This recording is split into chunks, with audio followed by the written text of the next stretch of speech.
Once again, welcome to my channel. Today we are going to discuss the fourth lesson of Punjab School Education Board, that is Robots and People, which is written by Isaac Asimov. Before I discuss this lesson, a few lines about the writer of this lesson, Isaac Asimov. He was a prolific writer. Actually, he was a writer of science fiction. He wrote Foundation series, and he was also very important for writing Empire series and Robo series. He wrote so many books. Now let us turn on towards the main gist of the lesson. The name of the lesson is Robots and People. Here, the relationship between the robots and people is considered by the writer. If more and more robots are produced, what will be the effect upon the people, or upon the employment, or upon the unemployment? So, the writer opens up the chapter with the notion that America is going slow with the production of robots because of the fear of unemployment. Because America thinks that more the robots, more the unemployment would be. So that is why, yeah, the writer also writes that until 1970s there were only a few robots. All the works which were done by the human beings, manual work was done, and every work was done by the human beings, whether it was dangerous or not dangerous.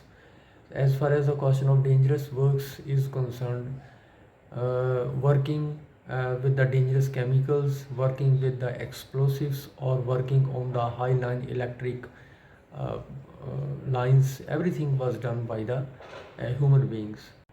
Besides this, there are some jobs which do not require muscle power. For example, writing letters, ferrying one thing from one place to another place, tightening bolts, etc. But now the time has changed. Robots have been built, and but now the time has changed. Robots have been built. Everything which humans used to do a few days ago, now each and every work is being done by the robots. So now the times have changed. Whenever there is a new development in the society, there are so many other great changes which take place in the society. For example, when the automobile industry came into its being, there were so many jobs which were involved with the horses, they were changed. For example, there were fewer whips, there were fewer stables. But think about the thousands of jobs that the automobile industry also brought into its being. It created so many jobs involving tires, involving car services, involving oil drilling, etc. So, as a number of jobs related to the horses was destroyed by the automobile industry, but automobile industry itself created thousands of other jobs which were involved with the automobile industry. So, in the same way, if the number of robots is increased in our society, we have to think that there were so many other jobs created with the coming of the robots in the society, in the industry. Because to maintain the robots, to assemble the robots, to put them in the proper order, there would be so many thousands and thousands jobs connected with their society. So some people think that robots will take over the humans if number of robots are increased, but that is not true, because robots are being programmed by the people themselves, or by the human beings themselves. So human beings themselves do not know how do they work. For example, the writer says that books he writes a lot of books, but how he writes those books he himself does not know, because he himself has been programmed by the god, and the god has uh, kept all these things hidden. How a person is imaginative, how a person can think about different ideas, how a writer can think about different ideas, how he can arrange those ideas in a proper order, how he writes, and how well he can write, that all depends upon your imagination and upon the degree of brain that a writer uses. So the writer says that he cannot program any robot to write books for him, because he himself does not know how he himself writes all these things, how he himself thinks about all the innovative ideas that are put in to write a book. One thing more which is given in this chapter is about the transition period. Now let us understand what the transition period is, because without understanding what transition period is, we cannot understand this chapter quite well. The writer says that when one invention takes place, then there comes a transition period. Transition means change, period means time. A period when a change is needed, or a period when a change takes place. For example, when one invention is placed in the society, it introduces itself in the society, then the time period, the gap period between the older time and between the newer time, that is the in between time, that is a gap period, that is called the transition period. But we have to, according to the writer, it is our duty, or it is the duty of the nation, to work very gradually, to work with patience, so that the transition period is passed successfully. Otherwise it will be very difficult for us to pass out the transition period. As the writer discusses earlier in the chapter, that there are some people who are having a fear in their mind that one day, if the number of robots is increased, they may completely take over the human beings. But that is not a correct notion according to the writer, because he thinks that these robots are being designed to do the simple things. For example, he takes the example of arithmetics.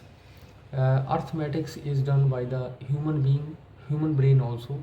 But when human brains do arithmetics for a longer time, they get exhausted, and when they get exhausted, they tend to make more and more mistakes. But as far as the question of robots is concerned, if they are designed by the human beings to solve the arithmetical problems, they may be able to do this same work for longer periods and without any mistakes.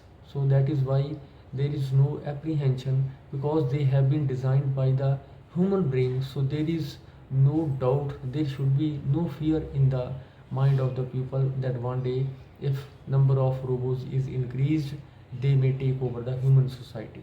So that is a totally baseless apprehension. One thing more, there is one more important difference between robots and human beings.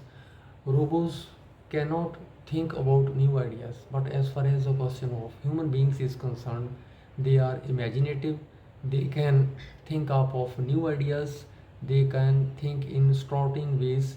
And as far as the question of robots is concerned, they have been programmed by the human beings. So this is the main difference between the human beings and the robots. So there is no need to think about the idea that one day robots can take over human society, because they are not imaginative, they cannot think up upon their own. So there is no need to think about this idea. So at the end of the chapter, the writer sums it up that there are two kinds of intelligences on the earth. One is robo intelligent and second is human intelligent.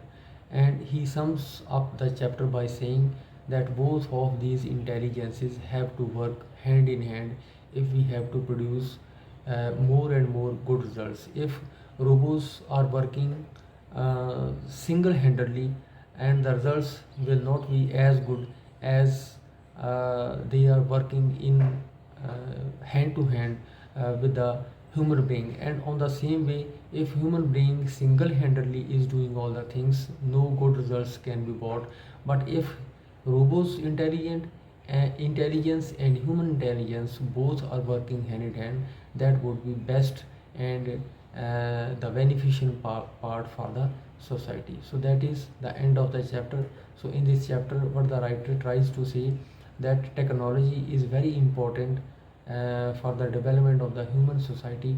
If robots are being introduced in the society or in the industry, then there should be no apprehension in anybody's mind that one day they are going to destroy the humans. They will be without any work, or they will be wandering without any work. No, if robots are introduced, it means if robots will come to the industry, then more and more other opportunity of work for the human beings will also come in the industry. Thank you very much.